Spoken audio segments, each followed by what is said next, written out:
नमस्कार। मेरा नाम है अवधूत जोशी। मैं आज आपसे अपने देश की राजकीय व्यवस्था पे बात करने वाला हूँ। हम हमेशा एक लफ्ज हमेशा हम सुनते हैं, राजकारण। राजकारण ये हमेशा हमारे कानों पे ये लफ्ज आता रहता है। तो राजकारण का मतलब क्या है, इसे पहले समझ लेते हैं। राजकारण ये शब्द बना है राज और कारण, ये दो शब्दों से ये एक शब्द बना है, राजकारण। तो राजकारण का मतलब ये है कि किसी कारण के लिए राज करना। तो कारण क्या हो सकता है, क्यों हमको राज करना है? तो ये जो कारण है वो हमें मिलता है हमारे संविधान में। संविधान में हमारा देश कैसे चलेगा, देश का कारोबार कैसे चलेगा, इसकी जानकारी रहती है और उसके अनुसार हमारा देश का कारोबार चलता है। तो वो कारण हो गया, और उस कारण के लिए राज करना मतलब राजकारण। अब ये जो राजकीय व्यवस्था रहती है उसमें कुछ फैक्टर्स जो रहते हैं वो बहुत ही महत्व के रहते हैं। अगर हम भारत के संदर्भ में देखेंगे तो हमारे यहाँ इतिहास, धर्म और जाति व्यवस्था, ये तीन विषय जो है वो बहुत ही महत्वपूर्ण है। और ये तीनों शब्द जो है, तीनों जो विषय है वो एक दूसरे से जुड़े हैं, क्योंकि जाति और धर्म व्यवस्था, इसी से तो हमारा इतिहास बनता है। तो इतिहास, जाति और धर्म व्यवस्था, ये तीनों को हम अलग नहीं कर सकते। वैसे देखा जाए तो ये एक ही विषय बनता है, तीनों मिलके। तो ये विषय जो है वो बहुत महत्वपूर्ण है, और हमारा जो राजकारण है उसके ऊपर भी उसका बहुत ज्यादा प्रभाव है। तो राजकारण के संदर्भ में हम पहले ये समझ लेते हैं कि ये विषयों का क्या महत्व है। अभी भारत जो है वो दुनिया में बहुत ही एक अलग प्रकार का देश है, बहुत ही अकेला देश है। ऐसा देश मुझे नहीं लगता कि पूरी दुनिया में कहीं होगा। मैं ऐसा क्यों कह रहा हूं, क्योंकि भारत में बहुसंख्या आबादी जो है वो हिंदू धर्म की है। तो जब हम हिंदू धर्म है, फिर भी हमारा राष्ट्र जो है वो हिंदू राष्ट्र नहीं है। हमारा राष्ट्र क्या है? धर्म निरपेक्ष राष्ट्र है, सेक्युलर राष्ट्र है। तो हम सेक्युलर क्यों बने, हमने हिंदुत्व राष्ट्र क्यों नहीं बनाया, तो उसे पहले जान ले। तो उसके बारे में ऐसा है कि जब आपको सबको मालूम है कि हमारे यहाँ काफी लंबे अंतराल के लिए मुस्लिम राजाओं का राज रहा। उसके बाद करीबन 150 साल ब्रिटिश हमारे यहाँ राज कर रहे थे। तो इतने लंबे अंतराल के बाद जब हमारा देश स्वतंत्र हो गया तो भी हमने हिंदुत्व का रास्ता नहीं अपनाया, हमने धर्मनिरपेक्षता अपनाई। तो उसका मैं कारण बताता हूँ। उसका कारण यह है कि जब स्वतंत्रता संग्राम चल रहा था तब हिंदू धर्म को लेकर बहुत सारे विवाद थे। हिंदू धर्म के खिलाफ सबसे पहले आवाज उठाई थी महात्मा फुले जी ने। उसके बाद डॉक्टर अंबेडकर, पेरियार, इन जैसे महान समाज सुधारक जो थे, उन्होंने हिंदू धर्म के ऊपर सवाल उठाना चालू रखा। वो जो सवाल उठा रहे थे वो बहुत ही वाजिब थे, महत्वपूर्ण थे, और उसके जवाब किसी के पास नहीं थे। फिर भी जो पारंपरिक हिंदू थे उनको ऐसा लगता था कि ये जो कह रहे हैं ये बात तो सही है, दिखती तो है, लेकिन ऐसा तो नहीं हो सकता कि हिंदू धर्म इतना घटिया धर्म हो। लेकिन वो जो सवाल उठा रहे थे उसके जवाब उनके पास नहीं थे।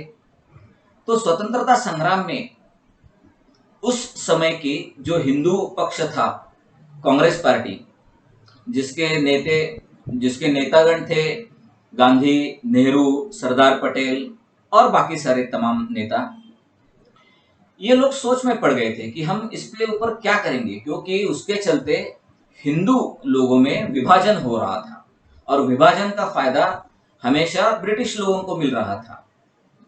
तो उन्होंने बहुत सारा सोचने के बाद इसके ऊपर एक पवित्र समझौता करने का निर्णय ले लिया। और उसके चलते जब हम स्वतंत्र हो गए तब हमने हिंदुत्व का रास्ता नहीं अपनाया और हम धर्मनिरपेक्ष बन गए। तो हम इसे एक पवित्र समझौता कह सकते हैं कि जब हमारा देश स्वतंत्र हो गया तो सबसे मुखर होके हिंदू धर्म के ऊपर सवाल उठा रहे थे डॉक्टर बाबा साहेब आम्बेडकर जी। तो डॉक्टर बाबा साहेब आम्बेडकर जी और तब का हिंदू पक्ष कांग्रेस पार्टी, जिसके नेता आदरणीय नेहरू थे, उनके दोनों में एक पवित्र समझौता हो गया और उसी के चलते हमारे देश में धर्मनिरपेक्ष व्यवस्था आ गई। अब जब ये व्यवस्था हमारी अस्तित्व में आ गई तो धीरे धीरे समय के साथ प्रॉब्लम आना चालू हो गए। अब ये प्रॉब्लम क्यों आना चालू हो गए? तो नेचुरल है कि हमने जो समझौता किया, अब ये समझौता किसमें हो गया? तो एक पक्ष ये था कि हिंदू धर्म बहुत ही घटिया धर्म है। उसका पुरस्कार कौन कर रहा था? तो आदरणीय डॉक्टर बाबा साहेब आम्बेडकर जी।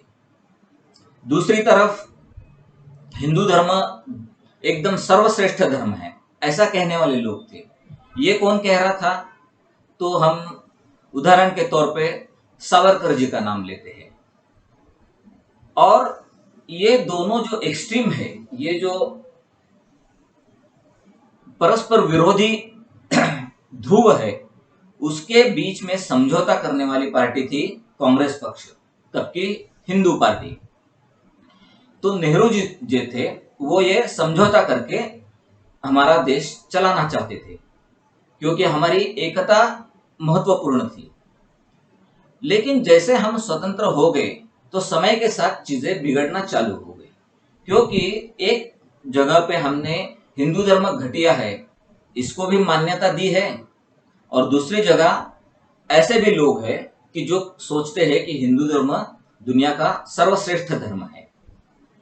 तो अब ये जो विरोधाभास है, वो विरोधाभास हर जगह पे किसी ना किसी स्वरूप में प्रकट होते रहता है। उसके चलते झगड़े होते रहते हैं, विवाद उत्पन्न होते हैं, और उसका सही उत्तर किसी के पास नहीं होता, क्योंकि हमने दोनों को मान्यता दी है। तो क्या सही है और क्या गलत है, उसका फैसला करना बहुत ही मुश्किल होता है, क्योंकि हर एक को अपनी अपनी बात सही है ये बताने के लिए कुछ ना कुछ कारण रहते हैं। क्योंकि समझौता तभी होता है कि हम दोनों तरफ की चीजों को मान्यता देते हैं। तो ये जो विरोधाभास है तो भारत में जो तमाम जातीय, ऐतिहासिक और धार्मिक विवाद है, उसके चलते जो भी गुनाह होते हैं, उसके सब की जड़ जो है वो इस विरोधाभास में है। मैं आपके जैसा ही एक नागरिक हूं, मैं किसी पार्टी का सदस्य नहीं हूं। तो मैं जो बात करूंगा वो भारत के नागरिक होने के नाते करूंगा, और मेरी प्रार्थना है कि आप भी मेरी बात को उसी संदर्भ में लें, ना कि कोई राजकीय नेता या किसी राजकीय पक्ष का समर्थक हूं, ऐसे मेरी बात को मत लेना। मैं नागरिक हूं, एक इंसान हूं, और इंसान होने के नाते साक्षर इंसान हूं, और एक साक्षर नागरिक होने के नाते मैं मेरी बातें रख रहा हूं। तो मैंने बताया कि एक विरोधाभास हमने एक्सेप्ट किया, एक विरोधाभास को हमने मान्यता दे दी। तो ये क्या जरूरी है कि हम उसी विरोधाभास को चलाते रहे और हमेशा किसी ना किसी विवाद में फंसे रहे? ये तो साक्षरता की निशानी नहीं है। कभी ना कभी हमें इस विरोधाभास से मुक्ति लेनी ही पड़ेगी। अब हम स्वतंत्रता हमें कब मिली? 1947 में। तब से लेके 2012 तक, मैं 2012 इसलिए बता रहा हूं कि 2012 में मैंने ये प्रॉब्लम महसूस किया और मुझे ये लगा कि ये प्रॉब्लम हमको हल करना चाहिए। हम ऐसे कितने दिन खींचते रहेंगे? इसलिए मैं 2012 कह रहा हूँ, क्योंकि 2012 तक तो ऐसी व्यवस्था चलती रही। तो जब 2012 में मैंने इन विषयों का अध्ययन चालू किया तो मैंने पाया कि ये विवादों का स्थायी समाधान हो सकता है। इसके लिए मैंने एक देशव्यापी चर्चा की कल्पना की कि जिसमें देश के सभी नागरिकों को इन्वॉल्व किया जाएगा। हर एक आदमी को अपनी अपनी बात रखने का अधिकार होगा, हर एक कोई अपनी बात रख सकता है, और उसके बाद सभी पक्ष रखे जाएंगे और उसके बाद हम एक किसी निष्कर्ष तक पहुंचेंगे और ये विरोधाभास हम हमेशा के लिए जो भी विवाद है उसका स्थायी समाधान ढूंढेंगे। लेकिन ये काम सरकार की मदद के बिना नहीं हो सकता। इसलिए 2012 से मैंने मेरे व्यवस्था के ऊपर के विचार सरकार को भेजना चालू किया। तो मैं जो कम्युनिकेट करता था, मैं जो संवाद करता था, वो सिर्फ आदरणीय राष्ट्रपति जी, पंतप्रधान, हमारे देश के सभी सांसद, और कुछ सालों के बाद मैंने न्यायपालिका को भी उसमें जोड़ लिया। तो मैं जो कम्युनिकेट करता था, मैं जो संवाद करता था, मैं जो कुछ इंफॉर्मेशन भेजता था, उसका पाठक वर्ग सिर्फ ये लोग थे। तो जब मैंने अध्ययन करते करते 2015 इसको भी आप याद रखना, 2015 में मैं कॉन्फिडेंट हो गया कि मैं इन सभी विवादों का स्थायी समाधान कर सकता हूं। बस मेरे को सरकार की मदद चाहिए, एक प्लेटफॉर्म चाहिए लोगों से संवाद करने के लिए, फिर लोगों को उसके ऊपर क्या लगता है उनसे फीडबैक लेने के लिए, और उसमें से ऐसा ही करते करते रिफाइन करते करते हम किसी ठोस निष्कर्ष तक पहुंचे। ये सब बड़ी लंबी प्रोसेस है, उसके लिए बहुत खर्चा है, बहुत मैन पावर लगेगी, जो संसाधन है वो मैं अकेला जुटा नहीं सकता, तो सरकार की मदद के बिना ये काम हो नहीं सकता। पर इतना मैं कहता हूं कि 2015 में मैं 100% कंफर्म हो गया कि ये विवाद हल होने जैसे है। अब ये जो विरोधाभास है वो हमारी व्यवस्था को कैसे प्रभावित करता है, उसके लिए मैंने एक उदाहरण चुना है। वो उदाहरण है, आप सबको मालूम है कि अयोध्या में अभी राम मंदिर का काम चालू है। अभी सभी लोग बोलते हैं राम मंदिर का काम निर्माण हो रहा है, इसलिए मैं उसे मंदिर शब्द इस्तेमाल कर रहा हूं।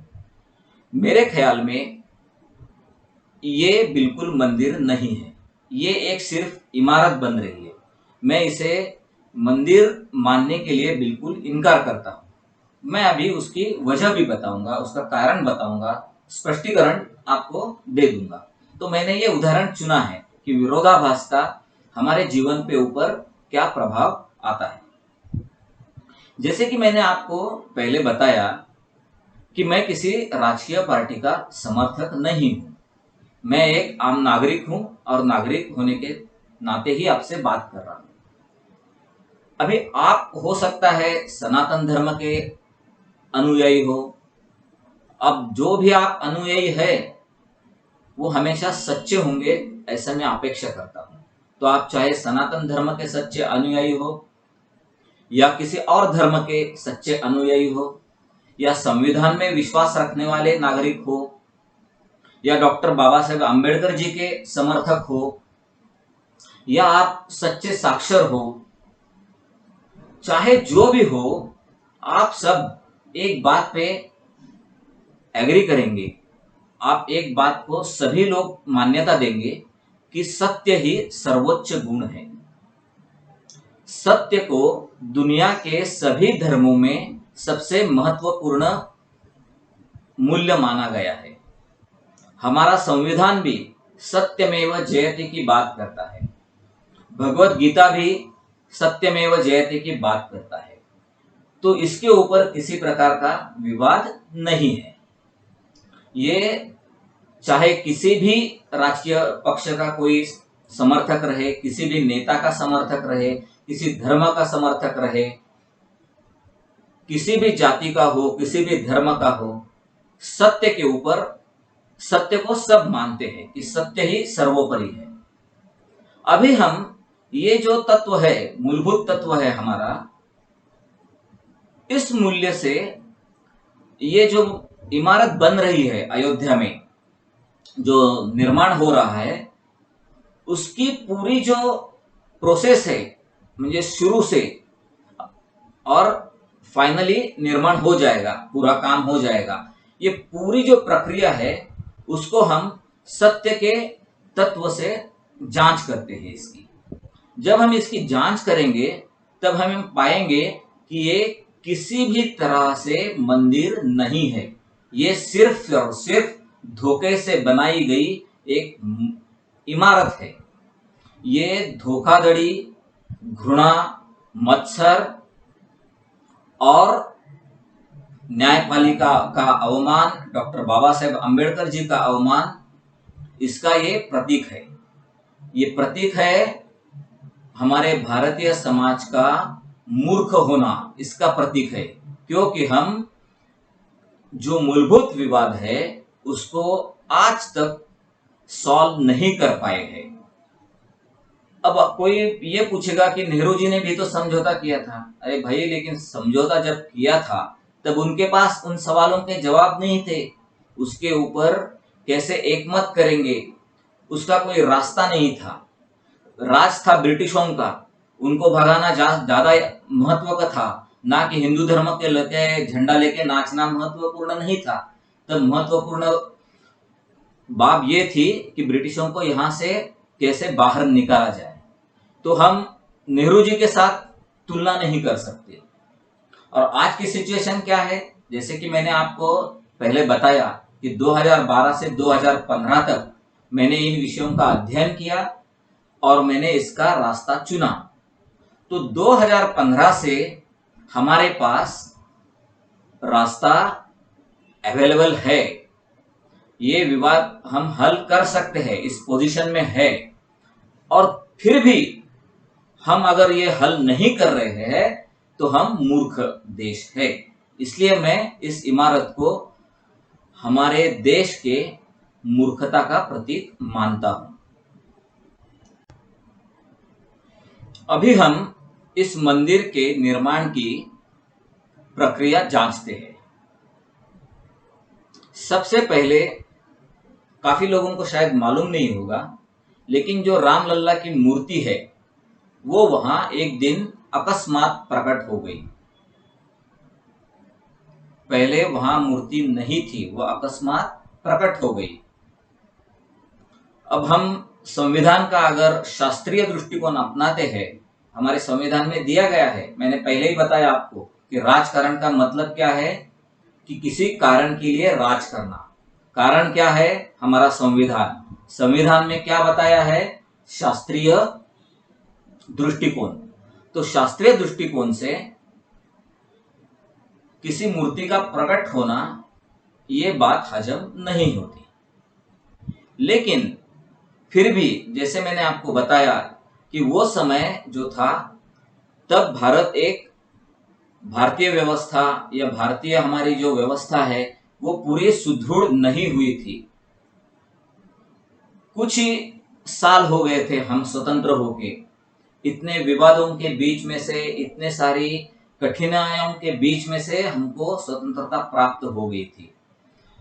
अब ऐसी स्थिति में इस बात को लेके झगड़ा करना मतलब देश के एकता को फिर से खंडित करना था।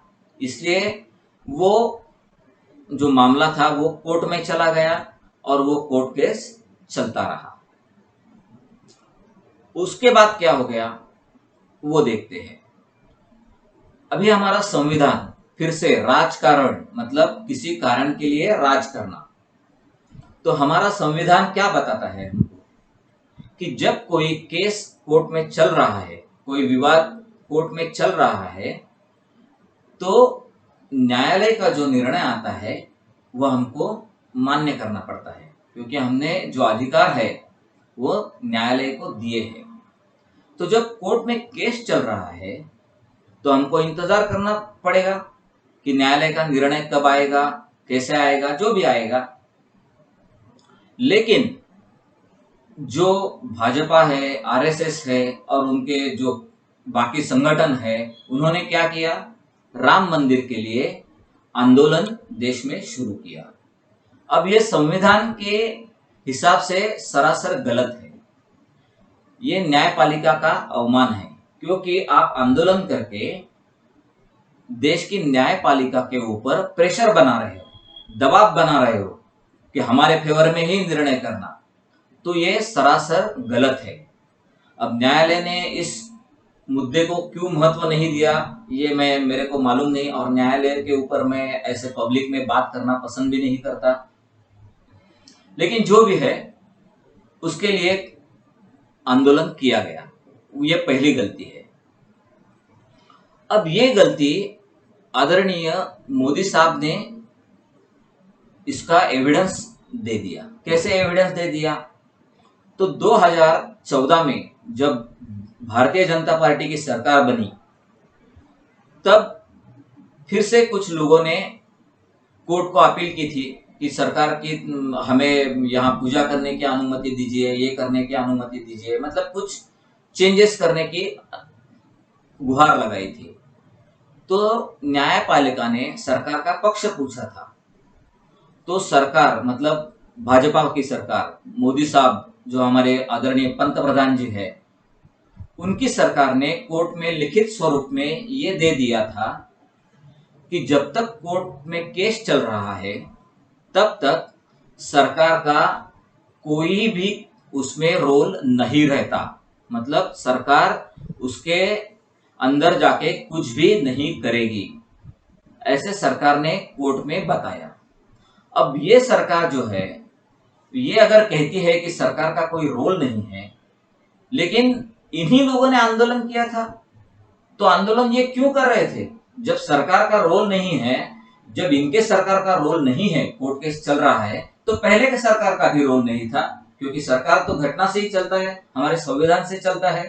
तो इनका रोल नहीं है, तो पहले के सरकार का नहीं था, तो फिर ये आंदोलन करके कर क्या रहे थे? तो ये सरासर न्यायपालिका के ऊपर दबाव बना रहे थे। तो ये न्यायपालिका का अवमान है, ये हमारे संविधान का अवमान है।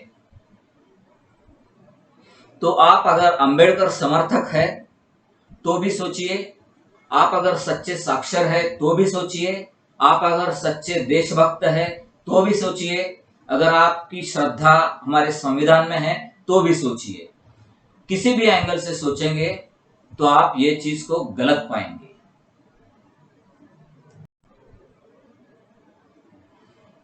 अभी मैं आदरणीय डॉक्टर बाबा साहेब आम्बेडकर, महात्मा फुले जी, पेरियार जी और उनके जैसे अनेक समाज सुधारक, उनकी तरफ से पक्ष रखना चाहूंगा।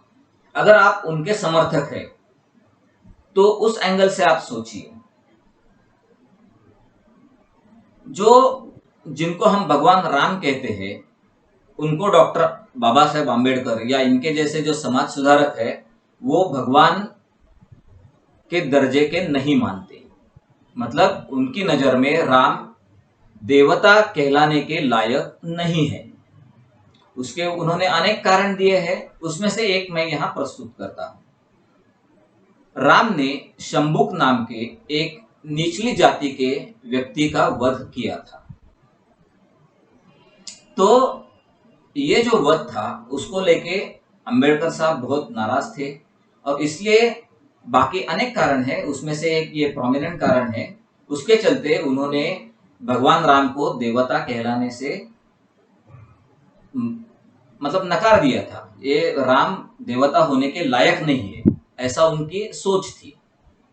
अब फिर से आप जाइए, राजकारण।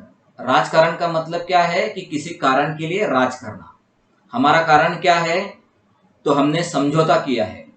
हमें मालूम नहीं है कि राम सही में देवता होने के लायक है या नहीं है। दोनों पक्षों को हमने मान्यता दी है। तो ऐसे में इस प्रकार से न्यायपालिका के ऊपर दबाव बना के कोई मंदिर बनाना सही बात नहीं है। अभी आप सोचेंगे कि पहले के मंदिर है, उसका क्या करेंगे? कोई ये पूछेगा कि मैं मेरे घर की जमीन है उसमें एक राम जी का मंदिर बनाऊंगा, तो उसको आप मंदिर कहेंगे या इमारत कहेंगे, तो उसका मैं जवाब दे देता हूँ। हमारा जो समझौता हो गया धर्म के ऊपर, उसमें ये साफ साफ क्लियर हो गया था, ये बात साफ थी कि अंबेडकर जी ने जो विचार रखे हैं, उनके जो समर्थक है वो स्वतंत्र है अपने विचार रखने के लिए। जो हिंदू है, पारंपरिक हिंदू है, जिनको श्रद्धा है हिंदू धर्म में, प्रभु राम में, वो उनकी उपासना करने के लिए स्वतंत्र है। तो अगर मैं मेरे घर की जमीन है उसके ऊपर कोई मंदिर बनवाता हूं तो किसी को कोई तकलीफ नहीं है, संविधान उसकी परमिशन मुझे देता है। अगर जो पुराने मंदिर है वहां मैं जाके पूजा करता हूं तो भी वो समझौते के अंदर आता है, कोई पाबंदी नहीं है, मैं मेरे जहां विश्वास है वहां उपासना कर सकता हूं। लेकिन ये जो इमारत बन रही है ये इस प्रकार से नहीं बन रही है। ये कैसी बनी? वहां पहले बाबरी मस्जिद थी, अब वहां पे भी मस्जिद थी नहीं थी वो भी सब झमेला है, विवाद है। अब हम वो छोड़ देते हैं, वो क्या है क्या नहीं है वो सत्य बाद में परखते देखेंगे, जब देशव्यापी चर्चा होगी तब बातें करेंगे उसके ऊपर डिटेल्स में। लेकिन वहां बाबरी मस्जिद थी और जब तक कोर्ट केस चालू है तब तक उसकी रक्षा हमारी जिम्मेदारी थी, क्योंकि हम एक साक्षर राष्ट्र है, लोकतंत्र में रह रहे हैं, तो लोकतंत्र के जो कायदे कानून है उसका पालन करना हमारा कर्तव्य है। ये जो आंदोलनकारी थे, आरएसएस, भाजपा, विश्व हिंदू परिषद, ये सब, उन्होंने आश्वासन दिया था कि हम मस्जिद को किसी भी प्रकार की हानि नहीं पहुंचाएंगे। उसके बावजूद मस्जिद टूटी। अब वो भी मामला कोर्ट में गया था, न्यायपालिका को कोई मिला ही नहीं तोड़ने वाला, मतलब गुमनाम शख्स थे ऐसा बता रहे हैं। लेकिन जो भी है उसी के चलते बाबरी मस्जिद का विध्वंस हो गया। वो जो विध्वंस हो गया उसके चलते पूरे देश में उसकी क्रिया प्रतिक्रिया में बहुत सारे दंगल हो गए, धार्मिक दंगल हो गए।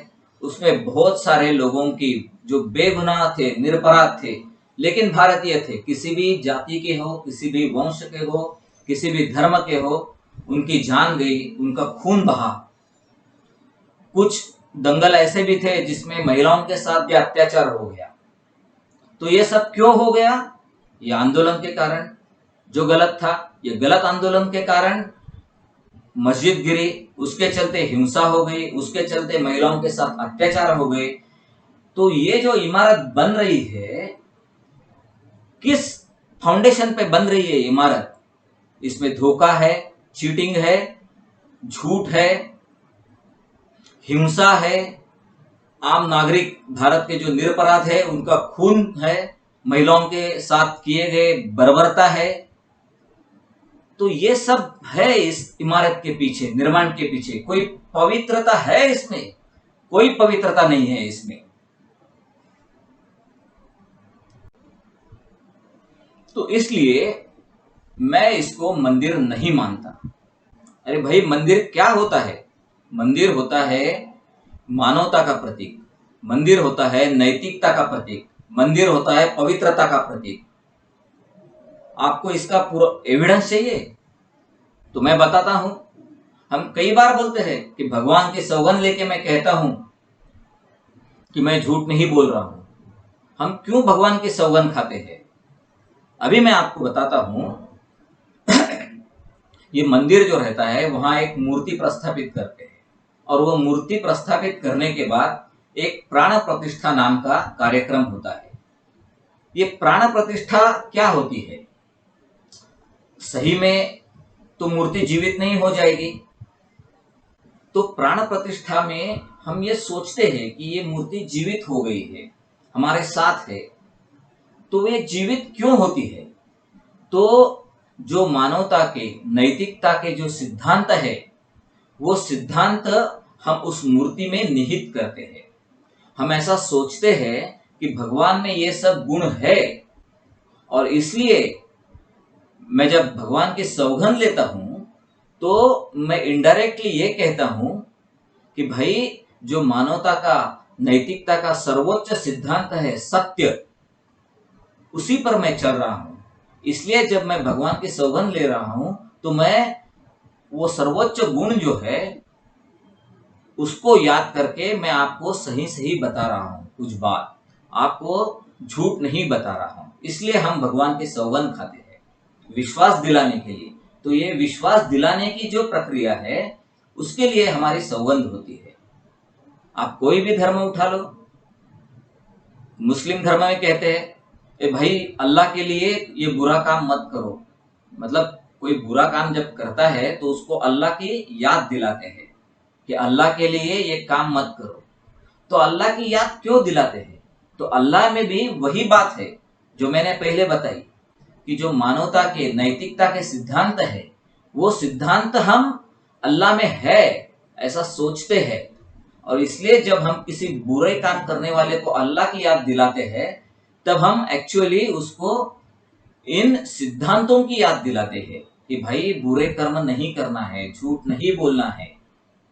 वैसा ही आप अगर क्रिश्चियन लोगों को सोचेंगे तो बोलो वो क्या लोग बोलते हैं, फॉर गॉड से don't do this bad thing.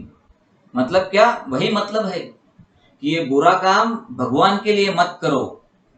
तो भगवान का नाम लेके हम फिर से गॉड का नाम लेके वही सिद्धांतों की याद दिलाते हैं उस आदमी को। हिंदू धर्म में भी वही है, हम भी लोग बोलते हैं कि भगवान के लिए बुरा काम मत करो। तो अभी मैं एक सच्चा सनातनी, सच्चा हिंदू धर्म होने अनुयायी होने के नाते इसकी जांच करता हूं। अब हिंदू धर्म में भगवान राम क्यों पूजनीय है? तो भगवान राम को कहते हैं एक वचनी राम, सत्य वचनी राम। तो जो सत्य वचन है वही महत्व का गुण उनमें निहित है, इसलिए वो हमारे लिए पूजनीय है। तो जो लोग मंदिर बना रहे हैं उसकी प्रक्रिया हमने देखी, उसमें हमें कहीं सत्य मिला? नहीं मिला। कहीं न्यायपालिका का आदर मिला? नहीं मिला। जो अंबेडकर साहब के साथ समझौता हो गया था उसका पालन करना ये हमारी नैतिक जिम्मेदारी है एक नागरिक होने के नाते। क्या हमने वो जिम्मेदारी का वहन किया? नहीं किया। तो कहां है सत्य वचन? तो क्या ये लोग बनाएंगे राम का मंदिर जो सत्य वचनी एक वचनी कहलाते हैं, इसलिए हमें पूजनीय है हिंदू धर्म में? तो मैं कैसे मानूं कि ये मंदिर बन रहा है? मैं इसे इमारत ही मानूंगा। और एक बात बताता हूं, राम जी का और एक बात हमको याद है जिसके लिए हम पूजनीय मानते हैं। माता सीता के ऊपर उनके एक प्रजाजन ने उंगली उठाई, एक नागरिक ने उंगली उठाई, संशय ले लिया सीता माता के प्रति। तो भगवान राम ने क्या काम किया? उन्होंने अपने पत्नी का त्याग किया। अब वहां तो सिर्फ एक नागरिक ने संशय किया था, फिर भी प्रभु रामचंद्र ने अपने पत्नी का त्याग किया। और हमारे यहाँ क्या है? करोड़ों अंबेडकर समर्थक है जो राम को भगवान मानने से इनकार करते हैं। उनको संशय नहीं है इसके ऊपर, भरोसा है। तो उनके भरोसे को ठुकरा कर ये मंदिर बनाना, ये क्या सत्य वचनी राम के ऊपर या राम के आदर्शों का पालन है? अरे भाई, आप जब किसी को आदर्श मानते हो तो उसके जो आदर्श है, उनके जो जिस कारण के चलते हमें वो आदर्श बने हैं, हमारे जो उनमें गुण है, वो गुणों का हम हमारे जीवन में पालन करें, उसका अनुकरण करें, तभी तो वो सही मायने में आदर्श है। नहीं तो मंदिर बनाएंगे, पुतला बनाएंगे, उसके ऊपर पंछी करेंगे काम अपना, क्या फायदा है ऐसे मंदिर का और ऐसे स्टैचू खड़ा करके? तो इसलिए किसी भी लिहाज से आप सोचिए, एक सच्चे नागरिक होने के नाते सोचिए, अंबेडकर समर्थक होने के नाते सोचिए, हिंदू धर्म का समर्थक होने के नाते सोचिए, न्यायपालिका का सम्मान करते हो तो भी सोचिए, संविधान के आप अनुयायी है, श्रद्धा है आपकी तो भी सोचिए, एक सच्चे साक्षर है तो भी सोचिए। किसी भी प्रकार से ये इमारत है सिर्फ धोखे से बनाई गई। ये कोई मंदिर नहीं है, इसमें कोई नैतिकता नहीं है, कोई मानवता नहीं है, कोई सत्य नहीं है। ये सिर्फ धोखाधड़ी, घृणा, मत्सर, अनैतिकता और इसलिए हमारे देश के सामूहिक मूर्खता का प्रतीक है ये इमारत। इसलिए मैं इसे मंदिर मानने के लिए साफ साफ इनकार करता हूं। अब आप सोचेंगे कि इसका रास्ता क्या है, तो रास्ता तो मैंने पहले ही बताया कि 2015 से मैं कह रहा हूं कि ये पहले डिसाइड कर लो भाई, कितने दिन ऐसे विरोधाभास में हम जिएंगे।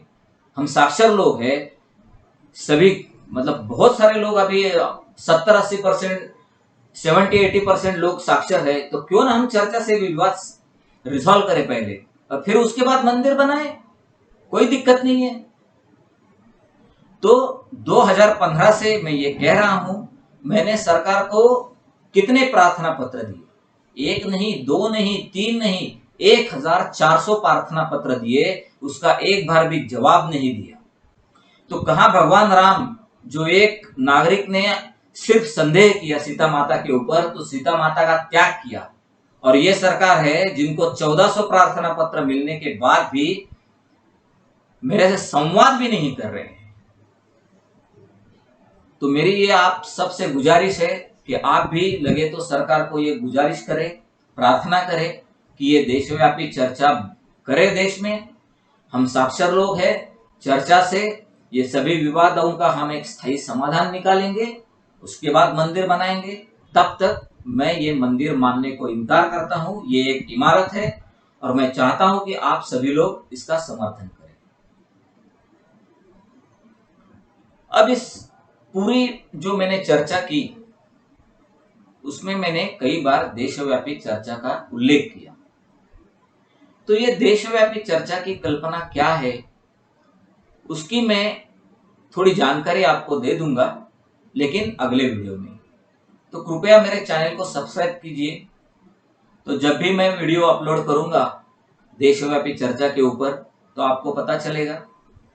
और मेरी फिर से आपसे गुजारिश है कि आप सही में सरकार से इस बात के लिए अनुरोध करें कि एक देशव्यापी चर्चा करके हम ये सभी विवादों का हल सुलझाएं। धन्यवाद।